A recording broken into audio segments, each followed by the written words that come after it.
In 1993, at the end of August, a dear friend asked me to join a small seven-a-side soccer tournament. It would be held on the football field not far from my home.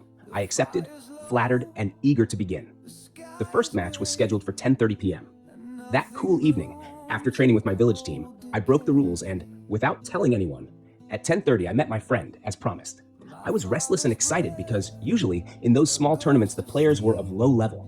So I thought, it will be fun, and I'll be the star. The tournament will be a feast laid out for my narcissism. The tournament field was terrible. Not grass, but dry, uneven ground, with treacherous tufts of grass here and there that posed dangerous traps for ankles and knees. The game turned out harder than expected, and I was playing below my standards. I was nervous because the opponents were weak, yet at the end of the first half, we were losing. I fought with commitment and self-denial, but I could not make an impact. Midway through the second half, one of those tufts of grass twisted my right knee. I fell to the ground in pain and bit the grass in agony. It took 2 people to carry me to the locker room. I struggled to shower and to drive home. During the night, inevitably, the knee swelled. As soon as possible, I went to the doctor who had previously operated on my other knee. Even though that experience had been negative, I wasn't afraid because I had blind faith in doctors and medicine. But the diagnosis was disastrous. Torn anterior cruciate ligament to be reconstructed, torn meniscus, collaterals probably compromised. In short, a destroyed knee. First, we fix the collaterals, remove the meniscus fragments, then we rebuild the cruciate in a healthy knee. Those were the doctor's words.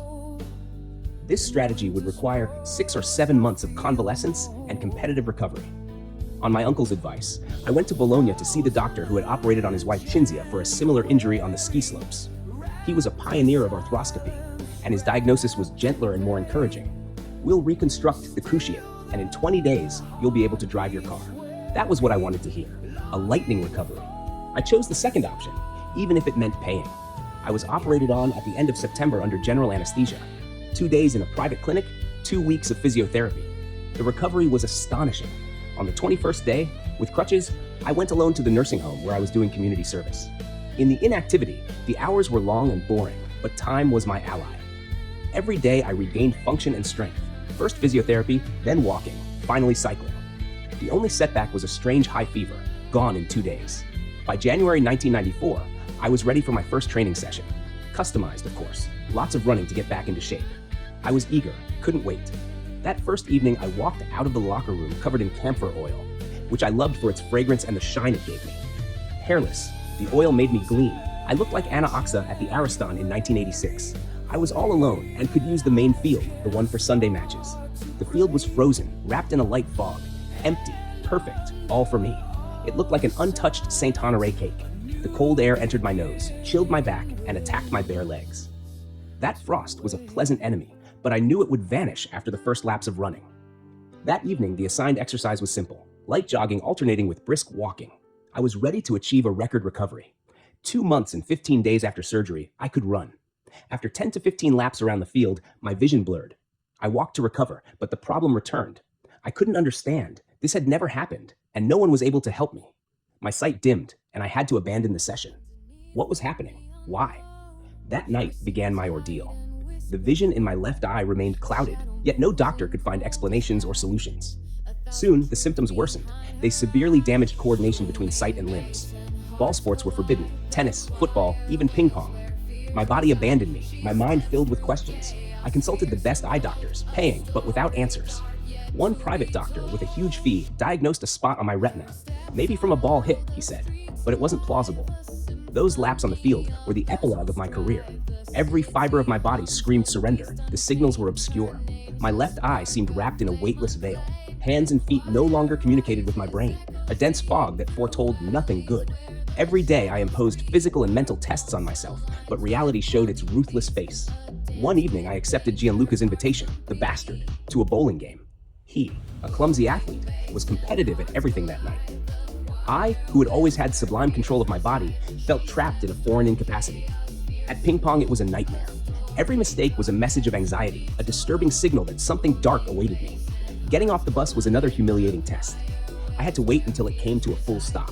I felt fragile and vulnerable. Every moment of solitude amplified my anguish. One part of me wanted to know the truth, the other fled from it. Every night, every solitary moment in those 6 months was unsettling. every disappointment a funeral toll. I asked myself whether I would ever find myself again, my body, my life, but the answer remained hidden behind a wall of mist.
January back on the field, my heart racing fast. After months of waiting for the knee in the past, the lightning recovery, running is living again. Me in the field alone, no one can break this chain. Can't put oil on my skin, the air thick, intense. I'm ready to run.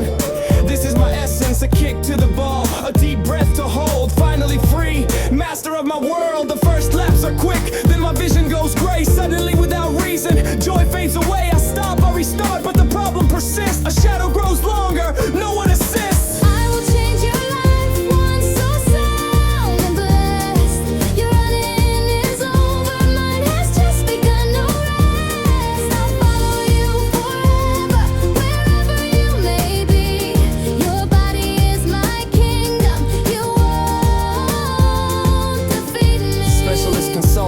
Without sense, fear keeps on growing, relentless, intense, constant haziness. My world starts to bend, the doctors are useless, a witch would better mend. I step off the tram slowly as one who's lost pace. People rush forward, I stay stuck in place. Goodbye to the field, to tennis, to dreams once bright. A winter unending, an eternal night.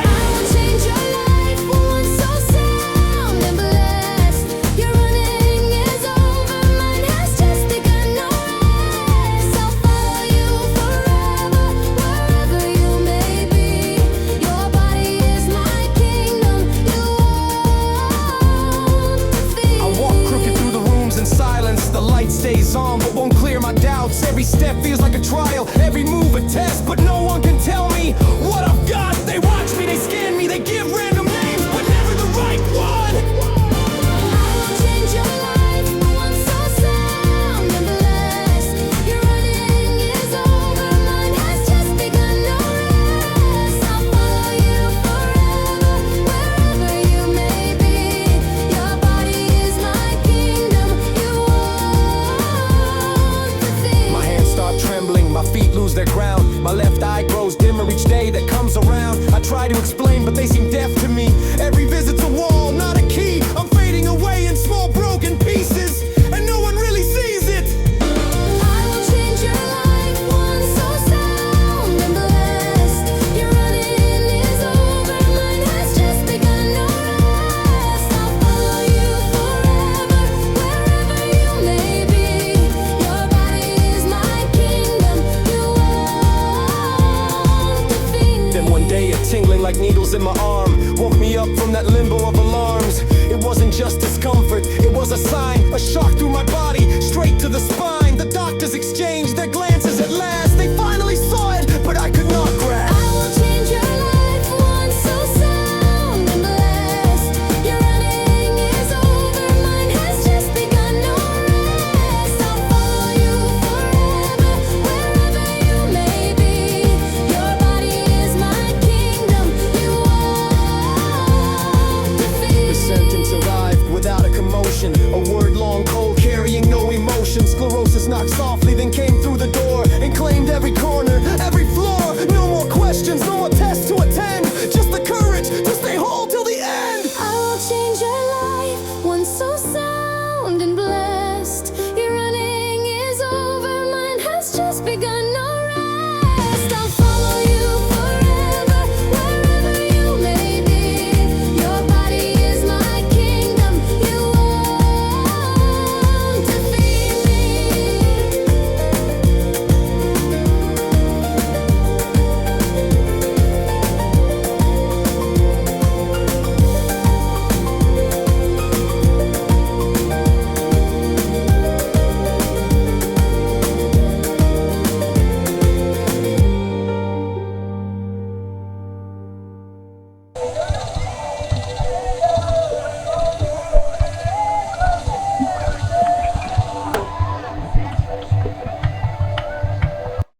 If you enjoyed the song, give it a like and subscribe to the channel. You'll help me share my story and my music.